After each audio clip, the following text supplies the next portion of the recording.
Just weeks after his re-election, a new poll out shows that a majority of Americans are against President Obama's health care reform plan. 22 News reporter Nicole Nalepa has reaction from voters. There's still a lot of skepticism surrounding President Obama's health care reform plan. If the government keeps on having one foothold in your life, then they're going to want something else. And this is just the beginning. According to a new Gallup poll, 54% of Americans believe it's not the federal government's role to provide health care insurance coverage. And political experts say this all boils down to the confusion Americans are feeling about this topic.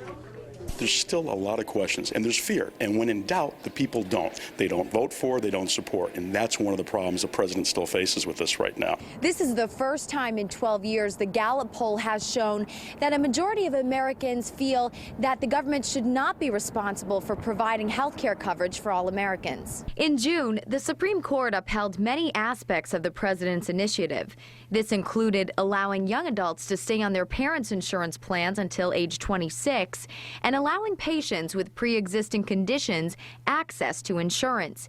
However, many voters opposed to Obamacare say they simply don't like the idea of the government making the decision for them when it comes to their health. I just think it should be the way that it's been. I think people should have a choice in their care. I don't think Obama should dictate what people have to do. It's a lot of conflicting views. I mean, I can see how a lot of people can be against it, but I mean, in the end, everyone should have good health care in this country. Clearly, this is an issue that's not over with and will most likely stay with us throughout the next Obama administration.